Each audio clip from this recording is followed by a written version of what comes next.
에스겔 18장의 말씀을 갖고 남은 인생, 나의 인생, 그리고 신앙도, 남은 인생, 나의 인생, 그리고 신앙도, 이런 제목으로 함께 하나님 말씀을 나누도록 하겠습니다. 오늘 본문을 보면 오늘 본문은 한 가지 속담으로 시작합니다. 아버지가 신포도주를 먹으면 아들의 이가 시다, 이런 내용입니다. 아버지가 신포도를 먹었는데 아들들도 그 포도의 신맛을 느낄 수 있다는 것입니다. 이 속담의 원래의 뜻은 이런 것이에요. 아버지가 죄를 지었으면 그 죄값이 아들에게도 자연스럽게 이어진다, 그런 뜻입니다. 그리고 반대로 아버지가 좋은 신앙을 가지고 있으면 그 자식도 아버지 덕으로 좋은 신앙을 자동적으로 가질 수 있다라고 하는 그런 의미가 담겨 있는 속담입니다.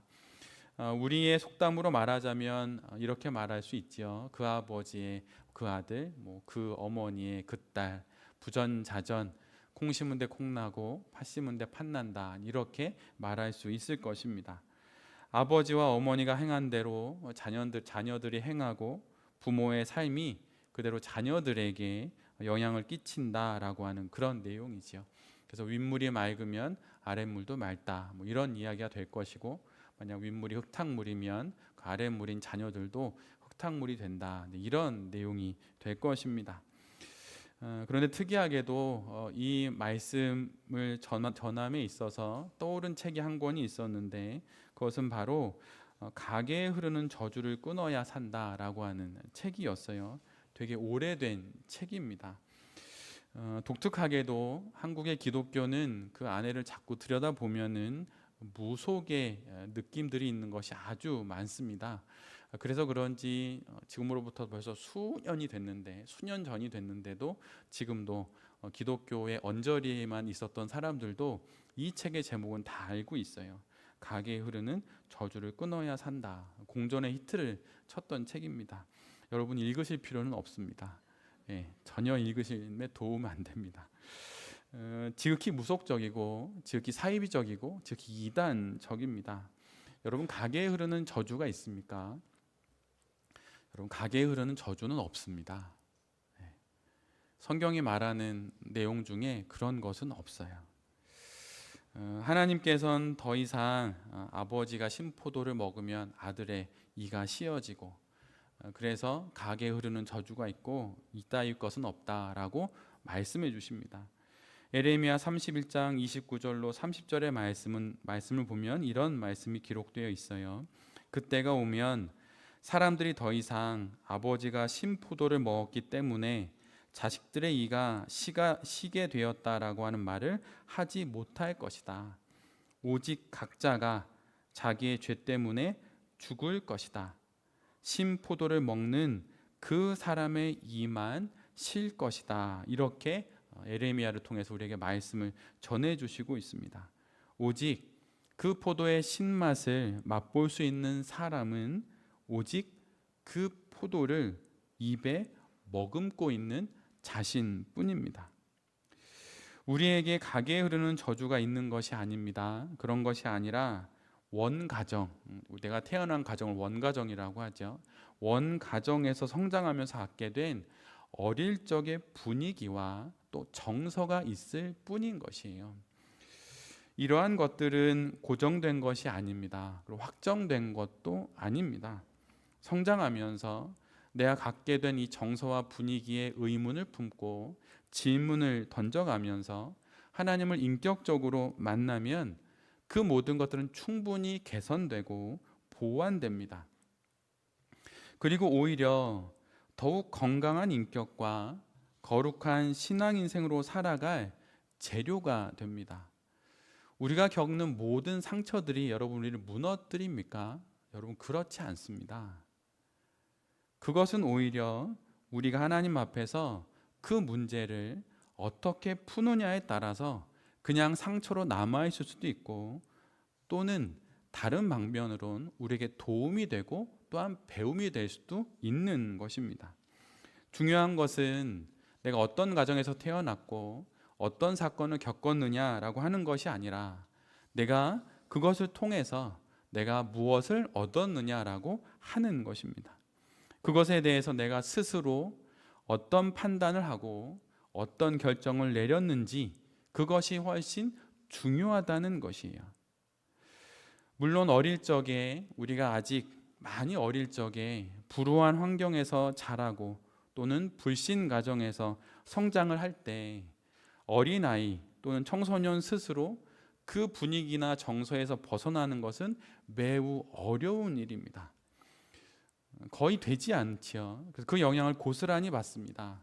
그러나 성장하고 독립하면서 20대를 지나 청년이 되어 가면서는 스스로 결단하고 또한 결정하여서 하나님 앞에서 살고 싶은 삶과 갖고 싶은 정서를 갖는 길을 걸어가야 하는 것이에요. 20대, 30대를 넘어 그 이상을 살고 있는데 여전히 원가정을 탓하는 것은 무익한 일입니다. 더 나아가서 이는 무익한 것을 넘어서 해로운 일입니다. 왜냐하면 독립된 인생으로 자신의 신앙 인생을 아름답게 살아가야 하는데, 자신의 신앙 인생의 주도권을 되돌려서 손써볼 수 없는 그 과거와 내 마음대로 할 수 없는 타인에게 그 책임을 떠넘기기 때문입니다. 오늘 본문에서는 이에 관련된 에피소드를 세 가지를 이야기합니다. 첫 번째는 신실한 부모 밑에서 나고 자랐는데 타락하게 된 자녀를 말하고 있고, 두 번째는 이와 반대로 타락한 부모 밑에서 나고 자랐는데 오히려 신실한 자녀가 된 경우를 말합니다. 그리고 세 번째는 스스로 신실한 신앙 인생을 살거나 또는 타락한 인생을 살아간 경우를 말하고 있어요.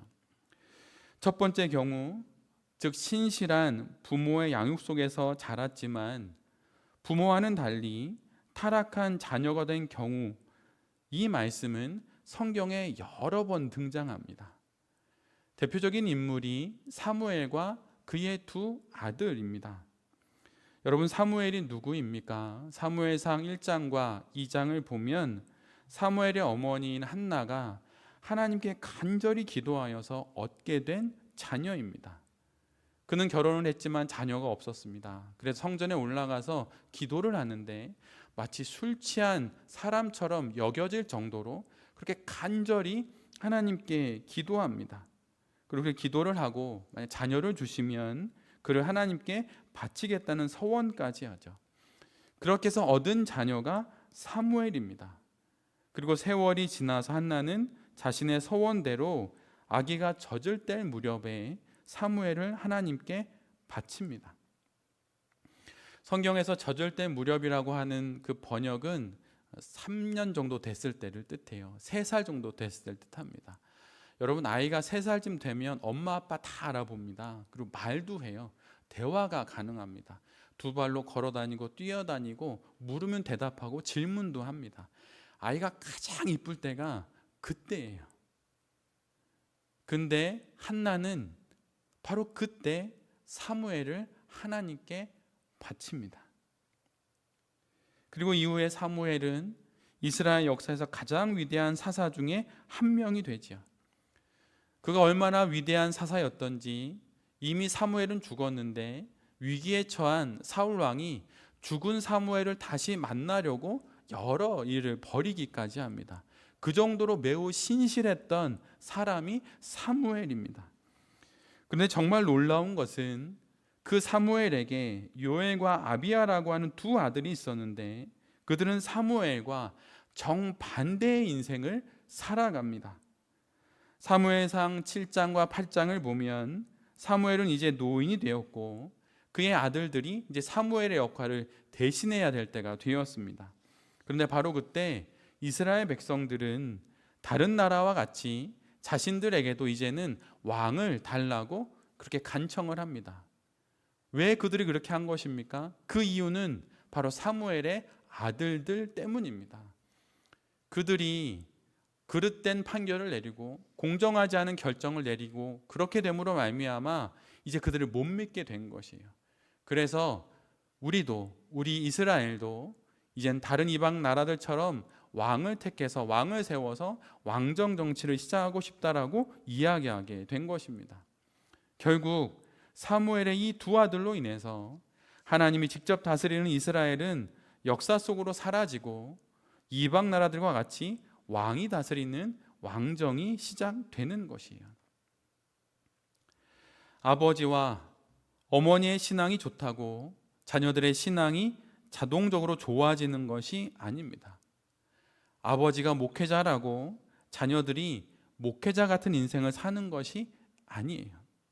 성도님들은 간혹 오해를 합니다. 제가 목회자이니 제 아들과 딸도 목회자 같은 줄 아는 거예요. 제 아내도 목회자 같을 줄 아는 거죠. 여러분, 그렇지 않아요. 목회자는 저이고 아내와 제 자녀들은 그냥 저와 함께 사는 아내와 자녀일 뿐입니다. 여러분, 혹시 제 이 말씀 드렸나요? 제 예전에 염유학교 일을 할 때 분당 경찰서를 정말 많이 들락거렸거든요. 분당 지역에 살고 있는 아이들이 많이 사고를 쳐서. 근데 분당 경찰서를 들어갔더니 소년계에 들어갔는데, 소년계에 갔더니 이렇게 뒤에 칠판이 화이트보드가 있는 것이에요. 근데 제가 갔던 아이는 그 앞에 앉아 있고, 그래서 그 아이와 왜 싸웠니, 왜 그랬니 막 얘기를 나누고 있다가 경찰 뒤에 있는 화이트보드를 우연찮게 쳐다보았어요. 저는 그곳에서 하나님의 사람들을 보았습니다. 김바울, 최요한. 소년계에 붙잡혀온 아이들 이름이 적혀 있더라고요. 부모님들이 바울, 요한 이렇게 이름 지었으면 어떤 마음이었겠습니까? 그런 믿음의 사람이 되라는 것이죠. 근데 그렇게 안 된 것입니다. 아무리 부모님이 신앙이 좋아서 자녀들의 이름을 그렇게 적어도 자녀들은 자녀들의 인생을 살고 그 결과를 먹는 것이에요. 부모가 훌륭하다고 자녀들이 자동적으로 훌륭한 인생이 되는 것이 아닙니다. 신앙의 순전함에 대한 책임은 온전히 본인에게 있습니다. 신앙은 각자가 책임지는 것이에요. 그런데 만약 여러분이 좋은 부모 밑에서 태어났다면 여러분 정말 감사해야 합니다. 삶의 좋은 조건을 가질 수 있었음에 여러분 감사해야 합니다. 그러나 만약 그것이 감사의 제목이 되지 않고 더 신실한 삶을 위한 재료가 되지 않는다면 결국 나중 형편이 이전 형편만 못한 경우가 될 것입니다. 우리 중에는 믿음의 부모 안에서 태어난 이들도 있고 그렇지 못한 이들도 있습니다. 근데 여러분, 만약 좋은 믿음의 가정에서 태어났다면 여러분 그것만으로도 하나님께 충분히 감사할 이유가 됩니다. 정말 감사할 수 있어야 돼요. 그러나 그 좋은 조건에도 불구하고 허랑방탕하게 살고 있다면 여러분 그 책임을 져야 할 것입니다. 가정이 이러하고 교회도 마찬가지입니다. 좋은 교회에 속해 있다는 것만으로 저절로 좋은 성도가 될 수는 없습니다. 목회자가 신실하다고, 나 아닌 다른 성도들이 신실하다고 내가 자동적으로 신실해지는 것이 아닙니다. 좋은 교회에 속해 있다고 한다면 여러분 그것에 감사하실 줄 알아야 합니다. 그러나 거기에서 끝나서는 안 됩니다. 스스로 좋은 성도가 되려고 애써야 하는 것이에요. 더 거룩하고 더 신실한 성도가 되려고 해야 합니다. 우리나라에는 이단과 사이비가 정말 많습니다. 찾아보면 우리나라에는 재림 예수가 벌써 손에 꼽고도 남을 정도로 다 있어요. 이단과 사이비에 빠진 이들이 있지요. 근데 그들이 교주와 또 그 관련자들에게 속아서 거기에 빠지게 됩니다. 근데 여러분 반드시 기억해야 될 것이 있어요. 나중에 하나님 앞에 섰을 때 그 교주를 탓하거나 그 관련된 자들을 탓해봐야 소용없다는 사실입니다. 신앙에 대한 책임은 온전히 자기 자신에게 있기 때문이에요. 지금 한참 12.3 내란 사태에 대한 재판이 진행 중입니다. 내란에 직간접적으로 참여했던 자들의 1심 판결이 내려지고 있어요. 근데 그 재판을 보면 그렇게도 당당했던 이들이 저마다 자신들은 내란을 반대했으나 막지는 못했다는 말로 변명을 하는 최후 변론을 거의 똑같이 하고 있습니다. 그러나 그들이 내란 사태 전후에 보인 태도는 그들의 말과는 전혀 다르지요. 재판부도 이들의 모든 행적을 알고 있기에 현재 그들에 대해서 유죄 판결을 내리고 있습니다. 그들은 자신들은 몰랐다고 말하고 자신들은 반대했다고 말합니다. 설사 그들이 몰랐다 하더라도 그 책임을 면할 수는 없습니다. 그들이 그 자리에 있었고 권한을 가진 자리에 있었던 이상 그들은 책임을 져야만 하는 것이에요. 몇 번 말씀드렸던 것처럼 한나 아렌트가 쓴 예루살렘의 아이만이라고 하는 책을 보면 어떻게 평범한 한 사람이 악인의 하수인이 되는지 그 책엔 자세히 기록되어 있습니다. 그리고 어떻게 평범한 사람이 이렇게 악한 사람이 될 수 있는가라고 하는 질문에 한나 아렌트는 세 가지로 답을 합니다. 그들에게는 세 가지 무능이 있었기 때문에 그들은 악인의 하수인이 되었다. 첫 번째는 생각하기에 무능이고, 두 번째는 말하기에 무능이며, 세 번째는 판단하기에 무능이다.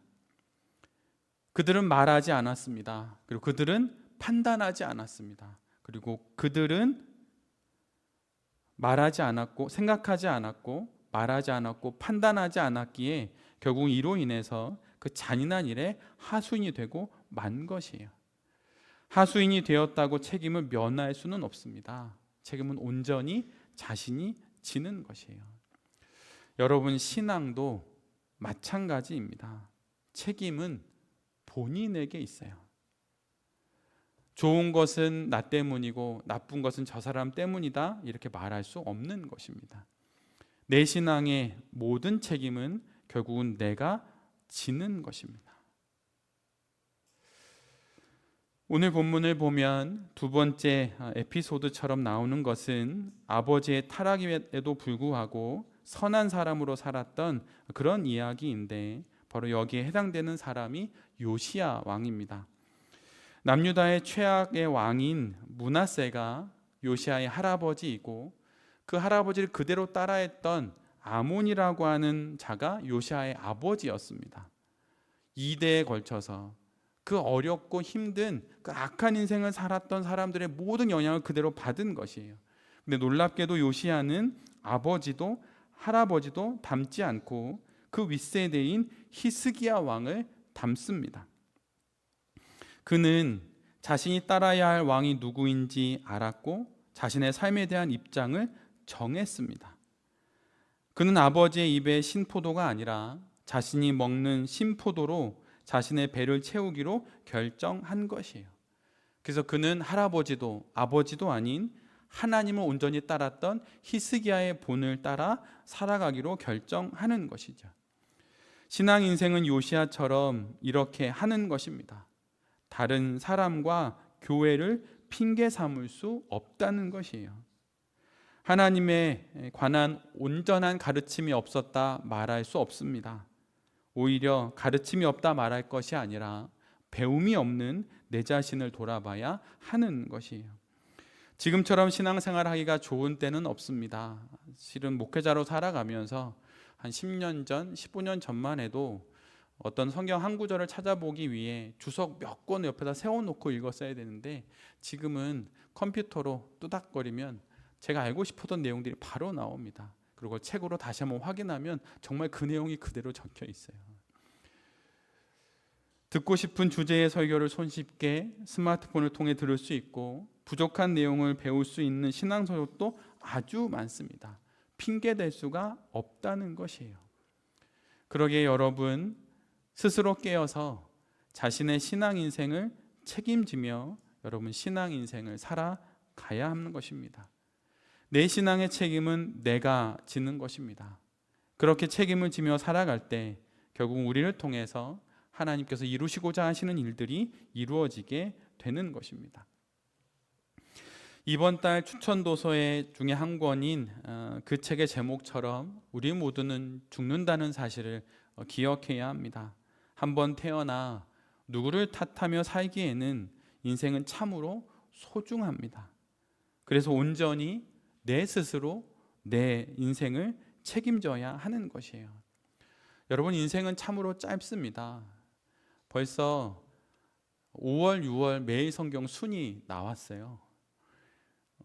이 책을 받으면 벌써 올해의 절반이 지나간 겁니다. 눈 깜짝할 사이 아닌가요? 이렇게 짧은 인생인데 우리에게 남은 인생을 우리는 그럼 어떻게 살아가야 할까요? 여러분, 오늘 설교의 제목처럼 남은 인생을 남의 인생을 사느라 허비하는 것은 어리석다는 것을 잘 기억하십시오. 여기서 우리가 주목해야 할 것이 있습니다. 또 제가 오래도록 목회를 하면서 1대1로 교제했던 분들을 통해서도 제가 많이 느꼈던 것입니다. 우리가 반드시 남아있는 인생을 나의 인생으로 살아가기 위해 기억해야 할 것 중에 하나는 많이 있지만 오늘은 말씀드리고자 하는 것은 하나인데, 그것은 지나친 책임의식을 버릴 필요가 있다는 것이에요. 여기서의 강조점은 지나친에 있습니다. 예를 들어 부모님과 자녀들에 대한 지나친 책임의식은 오히려 관계를 해치거나 각자의 인생을 무너뜨릴 수가 있습니다. 관계가 좋아지는 방법은 무엇입니까? 그것은 바로 내 자신이 나와의 관계에서 그 관계를 좋게 맺을 줄 아는 것이에요. 내가 내 자신과의 관계가 좋아야 나 아닌 다른 누군가의 관계를 잘 맺을 수 있는 것입니다. 그래서 관계를 잘 맺기 위해서는 경계가 필요합니다. 경계를 잘 지어야 관계를 잘 맺을 수 있는 법이에요. 견고할 수도 있지만 느슨할 수도 있는 유연한 관계 맺음, 그것이 우리 모두에게 필요합니다. 여러분, 예수님을 보십시오. 예수님은 정말 다양한 사람들을 만났습니다. 그 사회의 가장 엘리트층에 해당되는 사람들도 만났고 모든 사람들이 불가촉 천민처럼 여기는 이들까지도 만나셨습니다. 그러나 그 가운데 예수님은 경직되지 않으셨어요. 유연하게 모든 이들을 대하셨습니다. 인류를 구원해야 한다는 무한 책임을 가지셨지만 그들 또한 반응할 수 있도록 여지를 주셨습니다. 제자들을 부르시지만 강제로 그들을 끌고 가지는 않으세요. 예수님은 늘 하나님과의 관계를 우선하셨고 이른 새벽 늦은 밤 기도하셨습니다. 그리고 그 다음 사람들을 만나셨어요. 나와의 관계가 좋고 내 삶의 경계가 명확해야 결국 모든 관계를 잘 세워갈 수 있는 것입니다. 나와의 관계가 무너질 정도로 책임이 부과된다면 다른 가족들에게 또한 형제들에게 책임을 나누어 지어주기를 요청해야 하는 것이에요. 그것이 그 형제들에게도 또한 부모님에게도 유익합니다. 지나친 책임의식을 통해서 내가 살아야 하고 나만이 살 수 있는 나의 인생을 살지 않는 경우가 나의 경우일 수도 있는 것이에요. 성경이 말하는 충만한 삶이 무엇입니까? 그것은 내가 나의 인생의 주인이 되어 살아가는 것입니다. 하나님 앞에서. 남은 인생을 남의 인생을 위해 사는 것이 아니라 남은 인생을 나의 인생을 위해 살아갈 줄 아는 것, 여러분, 그것이 우선입니다. 이것을 잊지 않아야 하는 것이에요. 구원은 하나님이 주시는 변치 않는 선물이지만 구원 이후의 삶은 우리가 개척하고 건축해야 할 일생의 과정이에요. 인생을 망치는 세 가지 방법이 있다고 합니다. 여러분 한번 잘 들어보세요.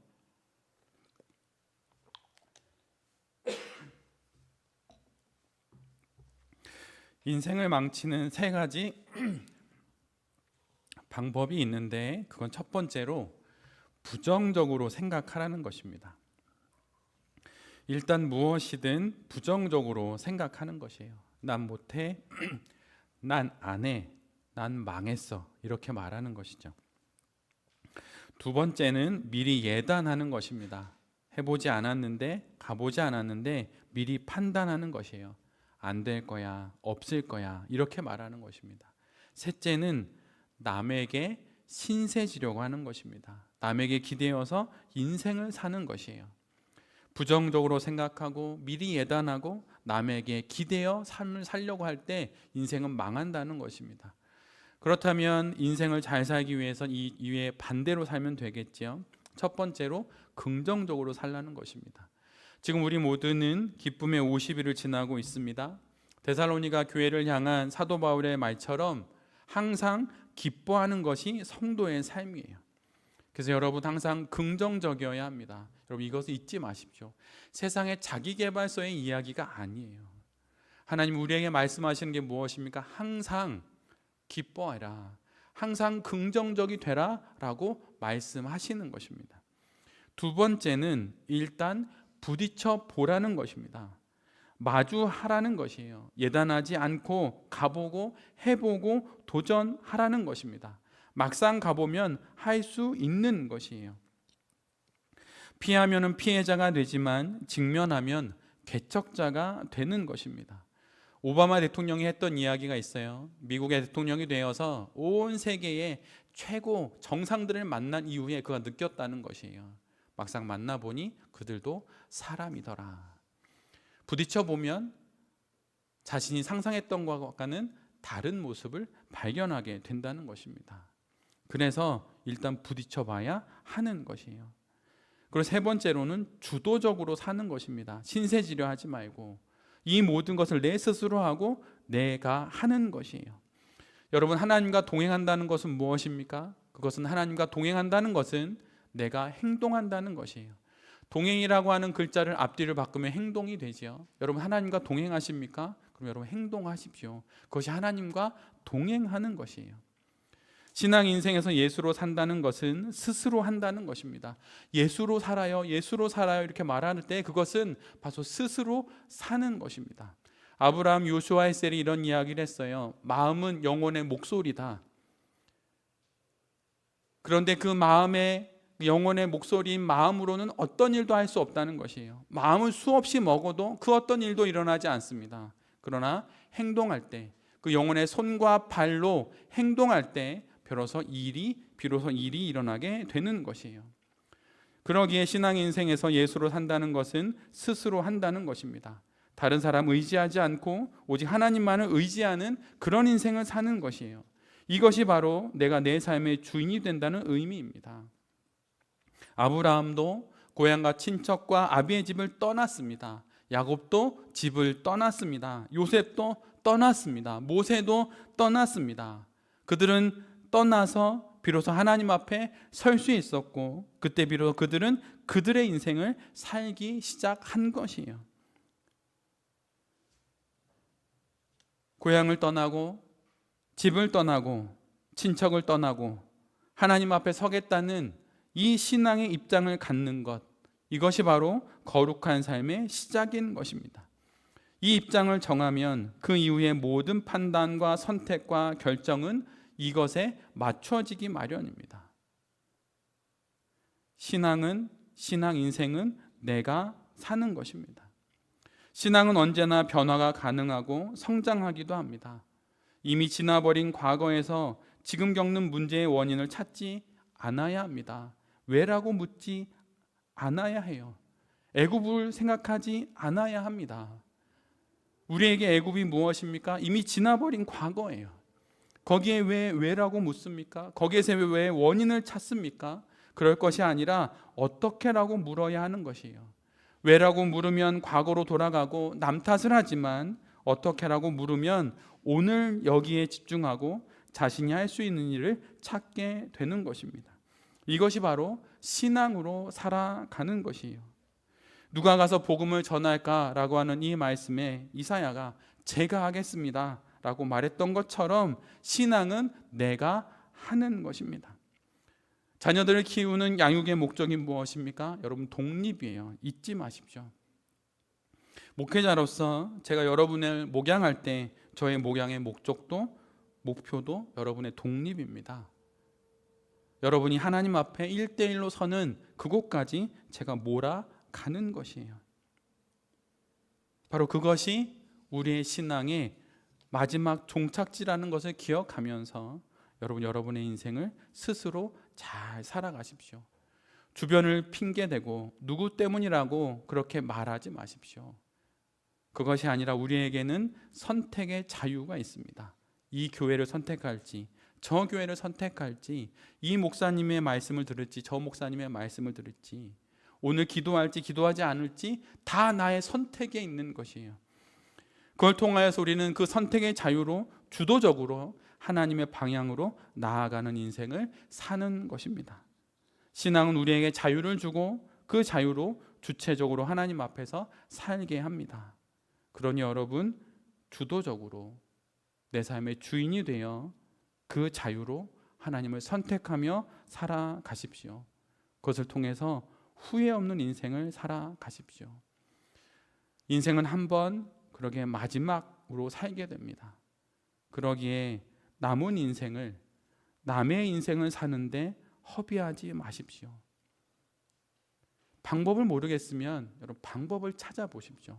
길이 있습니다. 반드시 길이 있습니다. 남은 인생을 나의 인생을 위해 살아가십시오. 그것이 거룩으로 향하는 첫 걸음입니다. 그리고 신앙을 두고도 한국교회를 탓하고 실족한 목회자들을 탓하고 그러지 말고, 또한 교회에 다리를 하나 걸쳐 놓는 것으로 그냥 신앙을 대신하지 말고 주도적으로 자신의 신앙 인생을 살아가는 우리 모두가 될 수 있기를 간절히 바랍니다. 저도 목회로 인생을 살아가면서 늘 두려움이 있어요. 제가 복음을 전해서 많은 성도님들은 천국에 하나님 앞에 계신데 제가 혹 저 뒷자리에 있을까 염려합니다. 그 염려가 저를 붙잡고 막 못 움직이게 하진 않지만 늘 언제나 조심합니다. 내가 목자이신 예수 그리스도를 잘 따르고 있는지, 제가 목자인 척 하지는 않는지, 제가 양을 몰아가야 하는 그 개에 지나지 않는데 제가 너무 잘못된 생각을 하고 있는 것은 아닌지, 반면에 너무 주눅 들고 있는 것은 아닌지 여러모로 돌아봅니다. 그렇게 우리의 삶을 돌아보면서 남은 인생을 하나님 앞에서 나의 인생으로 잘 살아가고 신앙의 인생도 또 신앙생활도 그렇게 잘 해나가는 우리 모두가 될 수 있기를 간절히 기도드립니다. 아멘.